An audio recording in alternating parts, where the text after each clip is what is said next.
Yes, okay. I really appreciate it because it's quite a special day for Ed and I, and all of you are special to us. Yes. Not only you, our grandchildren and our children, but all your friends as well. Yes. You're all very special, and thank you, and Darren, of course. Darren is very special. Yay!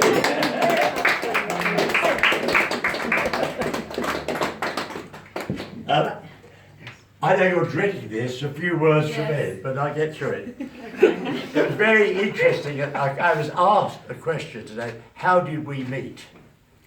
And my reply was, I'm a bit psychic. My family has a psychic force in it. And what happened, I'd broken up from a 5-year relationship and I got over it, but I got over it because I woke up one night. It was pitch dark, the lights in the streets went off at midnight in those days. And my bedroom was in the back and overlooked Sidcup Golf Course because it was solidly black, so I have no idea what time it was. But I was thinking of one young girl that I'd spoken to on the train one morning 1 or 2 years earlier. It was the 8:38 double-decker train from Sidcup Station to Cannon Street. And I remember her name as June. And I reckoned that this was my destiny. I mean that. So I decided that I had to find this girl. Was she still getting on this train? So I started to get up early because I was always late. And my mother kept saying to me, what are you getting up so for, Eddie?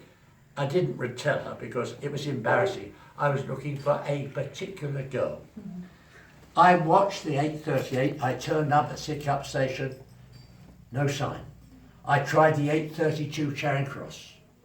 I tried the 8:45 fast from Sidcup, New Eltham to London Bridge.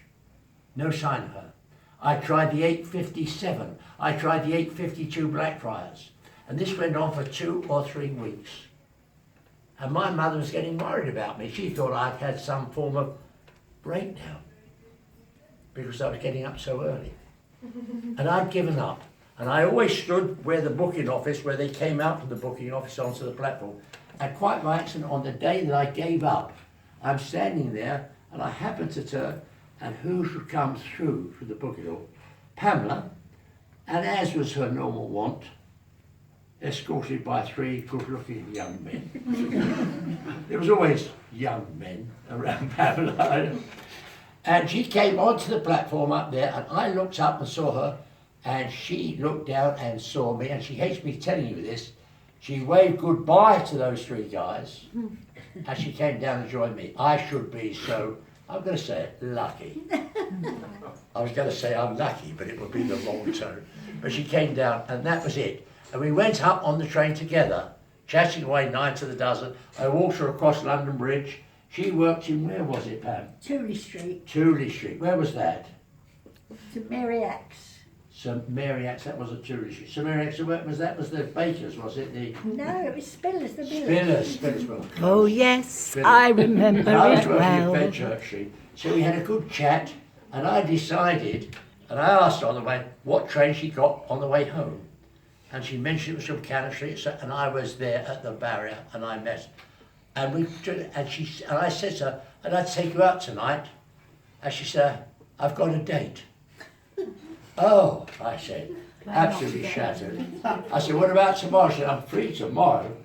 And on that morrow we met, and I said to her, look, if you're going to come out with me, you can't go out with all the rest. Is that agreed? And she said, you're the first bloke that's ever said that to me. I said, yes, and I hope I'm going to be the last as well. And that's how we met. And I felt it was important today to tell you how we met. At 6 years, we married just a little under a year later. We were in a hurry. We needn't have been because it turned out to be just wind anyway. But anyway, we got married and there we are 6 years later. And Pam is fond of telling everyone she married the wrong man.